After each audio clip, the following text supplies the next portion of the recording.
muita gente feliz. Os cofres da emissora carioca ficaram abarrotados com dinheiro dessa loteria. Mas depois de algum tempo, os prêmios milionários deixaram de ser pagos. Arthur Falck chegou a ser preso. Até hoje o processo está parado e a Globo, misteriosamente, nunca foi processada como parte do esquema do Telebingo Papa Tudo. Papai Noel, o seu Natal, milionário. Mistério também na compra do Projac, o centro de teledramaturgia da Globo. Para a construção do seu complexo, a empresa pediu emprestado 40 milhões de dólares dos cofres públicos, um ato ilegal. Como permissionária de um serviço público, a empresa não poderia obter o empréstimo. Foi o que determinou o parecer técnico do próprio banco. Mesmo assim, o dinheiro saiu dos cofres da Caixa para os cofres da Globo. A história da Rede Globo é recheada de casos nebulosos. No topo da lista está a até hoje mal explicada compra da estação em São Paulo. Essa história começa na década de 50. Na época, Oswaldo Ortiz Monteiro era o principal acionista da TV Paulista e decidiu vender a emissora. O empresário Vitor Costa Petralha foi o comprador. Só que ele não chegou a ocupar a cadeira de presidente. Vitor morreu antes da transferência ser realizada, ou seja, no papel tudo ficou como estava. A família de Oswaldo Ortiz Monteiro permanecia como proprietária da TV Paulista. Isso no papel, porque na prática não foi o que aconteceu. A emissora ganhou um outro dono. Foi o filho de Vitor Costa quem assumiu o comando da TV Paulista. E foi ele que em 1964 vendeu a TV Paulista para Roberto Marinho.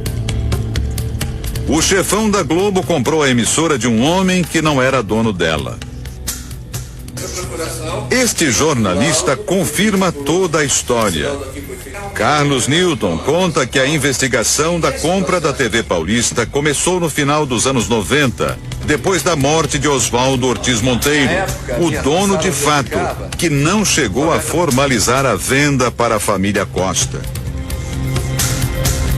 Seus herdeiros começaram a manusear os documentos e descobriram que não havia nenhum documento sobre a venda da TV Paulista para Roberto Marinho.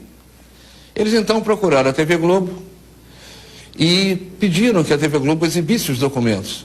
A TV Globo não os atendeu. Eles então vieram ao Rio de Janeiro e entraram com um processo, uma ação de exibição de documentos que comprovariam a compra da TV Paulista por Roberto Marinho. Os contratos entregues pela Rede Globo foram levados para perícia. O resultado? Todos os documentos eram falsos. A família Marinho apresentou termos de transferência dos donos da TV Paulista.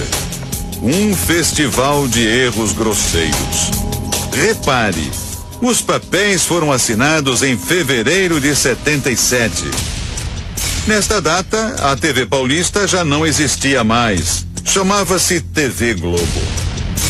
E o curioso, 2 nomes que aparecem nos termos já haviam morrido no ano da assinatura, como mostram as certidões de óbito. Se estavam mortos, como é que assinaram? Para justificar a transferência, os contratos foram assinados por Luiz Eduardo Borghetti.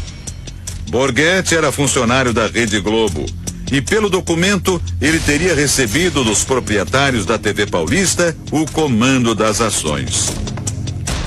Tudo isso realizado por meio de procurações fraudulentas. Vamos às provas. Primeira fraude. O uso do SIC, que hoje chamamos de CPF. Os documentos foram assinados entre os anos de 53 e 64. Mas esse sistema só foi criado pelo governo em 1969, 5 anos depois. Segunda fraude. Os 3 documentos, com datas diferentes, foram datilografados com a mesma máquina de escrever. Só que a máquina usada nesse documento de 1953 só seria criada no começo dos anos 70, 20 anos depois. Terceira fraude. Os documentos que transferem todos os poderes a Luiz Eduardo Borghetti, funcionário da Rede Globo, não teriam sido assinados pelo dono da TV Paulista.